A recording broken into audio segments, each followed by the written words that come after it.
இது இல்லாமல் பிரச்சாரத்தில் விஜய் யூஸ் பண்ண சில டெக்னிக் இருக்கு இல்லையா, சில யுக்திகளுமே வந்து விஜயோட வெற்றிக்கு காரணமாக அமைஞ்சிருக்கு. என்ன அப்படின்னா, நிறைய தொகுதிகளில் தாவேகாவோட வேட்பாளர்களுக்கு ஓட்டு போட்டிருக்காங்க இல்லையா, அந்த ஓட்டு போட்ட மக்களுக்கே தாவேகாவோட வேட்பாளர்கள் யாருன்னு தெரியாது. அவங்களுக்கு தெரிஞ்சதெல்லாம் விஜய் அப்படின்றது தான். எப்படி அது வந்து ரிஜிஸ்டர் பண்ணியிருக்காங்க அப்படின்னா, ஒவ்வொரு பிரச்சாரத்துலையுமே விஜய் இந்த டயலாகை யூஸ் பண்ணார். என்ன அப்படின்னா, ஒவ்வொரு தொகுதியிலையுமே நான் தான் நிற்கிறேன்னு நினச்சிக்கோங்க, விஜய்க்கு தான் ஓட்டு போடுறோன்னு நினச்சி ஓட்டு போடுங்க அப்படின்னு சொல்லி ஒவ்வொரு மேடையிலையுமே விஜய் ரிஜிஸ்டர் பண்ணார். மதுரை கிழக்கு வேட்பாளர் விஜய், மதுரை மேற்கு வேட்பாளர் விஜய்,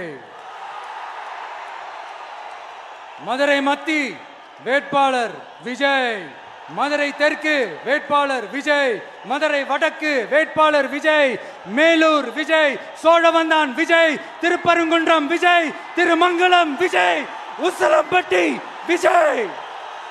234 தொகுதியிலும் இந்த விஜய் தான், அதாவது உங்க விஜய் தான் உங்க சின்னம். இன்னும் சிம்பிளா சொல்லணும்னா, உங்க வீட்டில் இருக்கிற ஒருத்தர் தான் வேட்பாளராக நிற்க போறாங்க.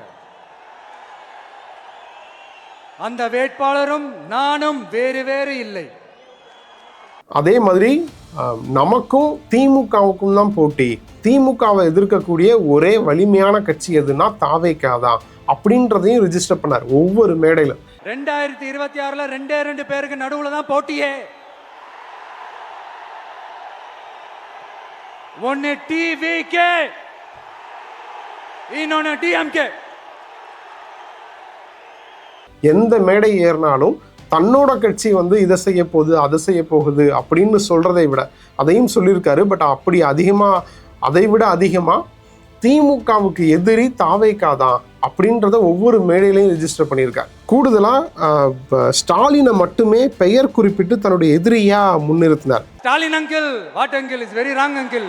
இடையில வந்து சீமானும் சரி அவரோட ஆதரவாளர்களும் விஜயை பயங்கரமா சீன்னாங்க, கடுமையாக விமர்சிச்சாங்க. ஆனால் அதெல்லாமே அவர் கண்டுக்கவே இல்லைன்ற மாதிரி கடந்து போயிட்டார். ஏன் உதயநிதி, எடப்பாடி பேரை கூட விஜய் இது வரைக்கும் எந்த மேடையிலையும் சொன்னதில்லை. ஏன்னா யார் பேரையாவது சொல்ல போனால் Vijay versus Seeman, Vijay versus Edappadi, Vijay versus உதயநிதினு போர்ட்ரேட் பண்ண ஆரம்பிச்சிருவாங்க. ஸோ அதை வந்து திட்டமிட்டே தவிர்த்து ஸ்டாலின் பேரை மட்டுமே சொல்லி சிஎம் விசஸ் அந்த பேட்டர்ன்லேயே அந்த தேர்தல் பரப்புரை எல்லாத்துலேயுமே கடந்துட்டார். எல்லா தேர்தலையும் பார்த்துட்டிங்கன்னா ஸ்டாலின் பேரை தவிர வேறு எந்த பேரையுமே அவர் விஜய் வந்து பயன்படுத்தியிருக்க மாட்டார்.